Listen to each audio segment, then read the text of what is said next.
After sweeping the elimination round, the Ateneo Blue Eagles have clinched an automatic finals berth, which means UP, UST, and FEU will slug it out in a stepladder semifinals. FEU and UST will play in a knockout game. The winner will go up against UP, and the Fighting Maroons will have a twice-to-beat advantage. And then the winner will then face the Blue Eagles in a best-of-3 finals. With us today to talk about a stepladder semifinals is former Ateneo Blue Eagle Marco Benitez and former UP Fighting Maroon Jett Manuel.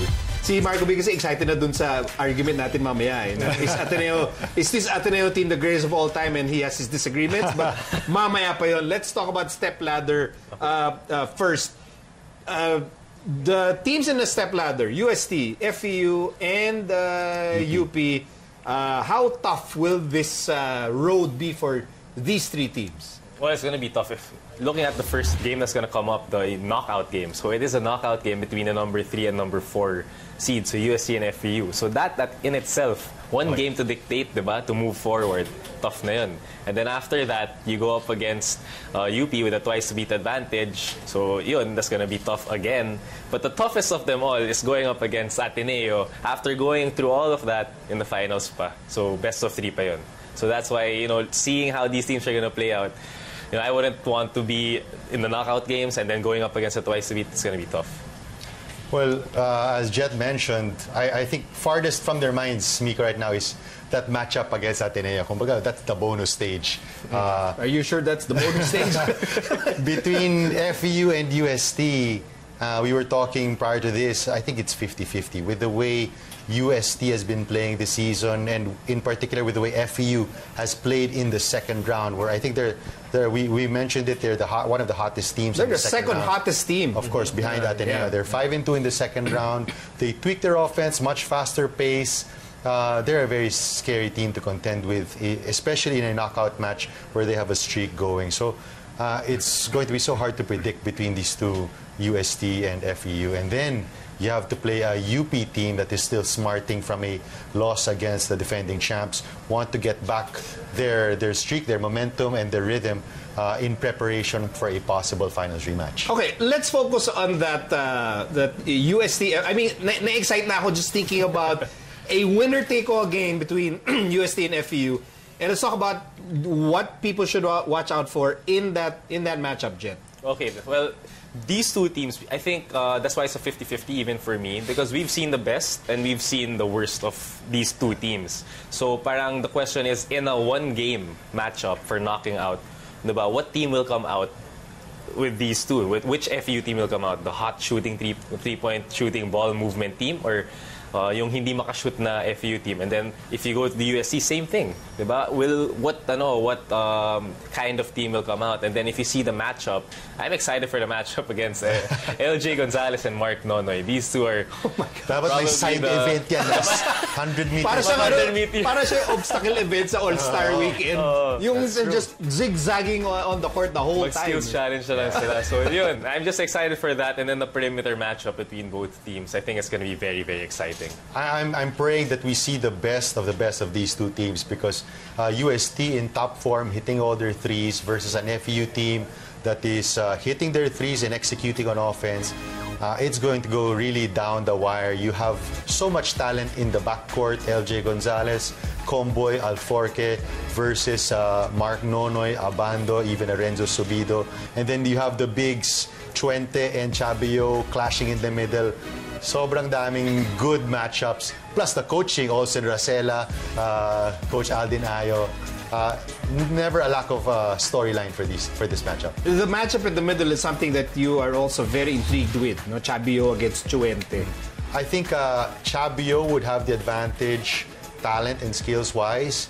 But for Chuente, he doesn't have to dominate the matchup. For me, he just has to be solid in the matchup, be the anchor on the defensive end, and sort of neutralize Chabio, because UST relies more heavily on Chabio to score and to rebound versus an FEU who relies on the scoring of Chuente. I think all three of us agree that this is going to be 50-50, and if our dreams come true, this will go down the wire, and it's going to be a buzzer beater for the win. But Jett, you want to give a very, very slight edge to FEU. Why? Well, just as a player, I'm gonna have to come out with experience. It's different. Every team I've played with, it's always iba ang playoffs. So when it comes to the playoff atmosphere, the playoff type of preparation, the playoff, actually playing on the court, it's gonna be a different ballgame. Everything is quicker, everything is sharper, everyone's laser focused. So I'm gonna give that slight edge to FEU because they've been there before. They've had the coach and the core has been there before. The players that you rely on have been there before. So maybe that's the little bit of edge against a super talented team with a lot of young guys naman that haven't been in that situation. So if it goes down the wire, iba yung alam mo na yung feeling sa situation na to. The problem with UST, if they start clicking, I think UST is that type of a team that once it gets its rhythm going, may ganong factor sila na that they can just go wild on you. Yeah, this team can go like on a 15-0 run in like 2 minutes. And it's just a matter of them hitting a couple of their shots, get a streak going, and they can be very dangerous. We've seen FEU, especially in the first round, where they had a tendency to go on droughts, where they could not score. They scored only 46 points against, of course, this is against Ateneo in round 1. But baka hindi nila mawala yung tendency na yon. And what is scary with UST is, as long as they can get their shots going, and they will get their shots up, because they take the most number of threes a game, there is that factor where they can hit the lucky streak. If you are UP, kasi waiting si UP fighting Maroons. Of course, none of them will ever answer this question. Kaya sa inyo ko nalang itatanong. Who would you be more worried of as an opponent? Are you more worried kung FEU or kung UST ang kalaban nyo in the stepladder? Okay, well, I'm going to have to go out and say UST. I'm going to be more worried about UST because I'm 0-2 against them in the elimination round. And then just the sheer parang firepower that they have, parang nakakasindak ng banggayan. With FEU, you know naman what you're going up against. It's just a matter of, can we perform on that day against them? Can we limit what they need to do? But with UST, parang wildfire. You don't know what's going to come up. I'd have to go with Jett on this one. The UST has that unpredictability in them, and the fact that UP has not beaten UST this season, the fact that UST's pace, we could say medyo kontra-tiyempo siya din sa pace ng UP.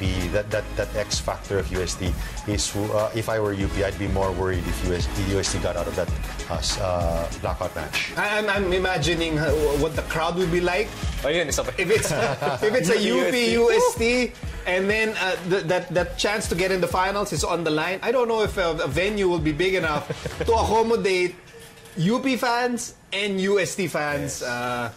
Yeah, I'm getting goosebumps just thinking about it. I mean, with all due respect to the FEU community, they're fantastic. And they've been fantastic supporting the Tamaraws. But pag yung go uste, and then sabay dun sa UP fight, diba? Or Universidad ng Pilipinas, wow. We're going to need bigger headsets. That's going to be electric. So this in this stepladder format, how will fatigue come into play? Okay, so it's going to come quick, and then the amount of time preparation is going to be really critical. So fatigue, because in the playoffs, who are you going to play? You're going to play the 8 or 9 players that you rely on because this is it for you. So the fatigue for these guys, it's going to be heavy. You're going to have a lot of a huge usage rate for starting 5 and then the bench players that really usually come out. So that's the factor. Now, if you have the luxury of going deeper and then finding people, deep down the bench that can give you at least 4 or 5 minutes of good basketball, that's an advantage. But it's going to be tough fatigue-wise, even mentally. I think, especially for the team that's going to go with a knockout between FEU and UST, the window of rest and preparation for a game against UP, I believe, is less than a week. So they play on the 6th, and then they have that that matchup against UP on the 10th. But I think at the end of the day, you're talking about 19, 20-year-olds. And for UST, especially, you have a Mark Nonoy, you could probably 18-year-olds. Mark Nonoy could probably play 2 games straight. Bakit sa akin ka nakatingin pag sinasabi? Bata naman yung mga yan. Pero ako na-imagine ko yung sarili ko. So, okay pa ako. Si Jett, okay pa. But I think once the drums start beating and the UST crowd or the FEU crowd starts cheering, regardless of whether you played a game 5 days ago, they're going to be 100%. Okay, you know who's 100% excited for our next segment? Marco Benitez, because he has strong opinions about this. When we return, we'll gauge where this year's edition of the Ateneo Blue Eagles rank among the greatest Ateneo men's basketball teams of all time. So don't go away.